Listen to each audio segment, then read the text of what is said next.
आम आदमी पार्टी ने बिहार में अकेले विधानसभा चुनाव लड़ने का ऐलान कर दिया है। गुजरात पहुंचे पार्टी के राष्ट्रीय संयोजक अरविंद केजरीवाल ने प्रेस कॉन्फ्रेंस में सवालों का जवाब देते हुए ये साफ कर दिया कि कांग्रेस के साथ उनका कोई गठबंधन नहीं है। इंडिया अलायंस भी लोकसभा चुनाव तक था और बिहार में वो अकेले चुनाव लड़ने जा रहे हैं। हमारा कोई गठबंधन नहीं है कांग्रेस के साथ। नहीं, कोई गठबंधन होता तो विसावदर में चुनाव क्यों लड़े वो लोग? विसावदर में वो हमें हराने के लिए आए थे।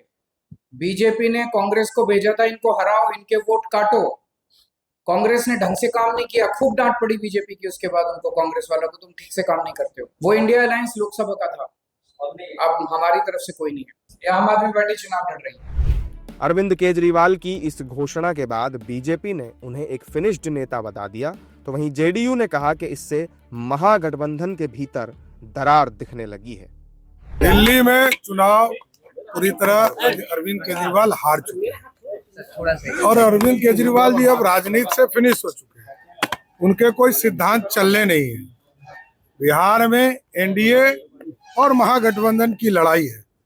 लालू प्रसाद जी को 15 साल बिहार की जनता ने दिया है। लालू जी के नेतृत्व को और नीतीश जी की नेतृत्व की लड़ाई है। आप पार्टी के द्वारा बिहार में 243 सीटों पर लड़ने के फैसले के साथ महागठबंधन के अंदर एक बड़ी दरार बिल्कुल सामने दिख रही है। बिल्कुल साफ है कि इस गठबंधन की राह पहले से ही मुश्किल थी और ये गठबंधन 2010 से भी बुरी स्थितियों का सामना करने की ओर बढ़ रहा था।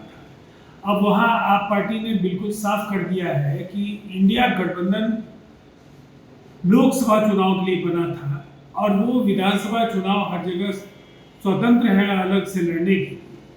तो ये बिल्कुल साफ है कि ऐसे ही फैसले महागठबंधन के बाकी घटक दलों की ओर से भी भविष्य में लिए जा सकते हैं। कांग्रेस ने कहा कि बिहार में आम आदमी पार्टी या अरविंद केजरीवाल का ना तो कोई जनाधार है और ना ही उनकी कोई पहचान है। प्रश्न यह है कि वहाँ केजरीवाल जी का कोई संगठन नहीं है। बिहार में उनकी कोई पहचान नहीं है। उनका कोई विधायक या काउंसलर भी नहीं है, वार्ड कमिश्नर भी नहीं है।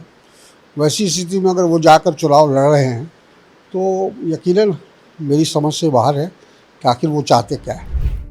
बिहार में आम आदमी पार्टी का बेशक कोई जनाधार न हो, लेकिन बीजेपी के खिलाफ विपक्षी एकता के लिए ये बड़ा झटका जरूर माना जा रहा है।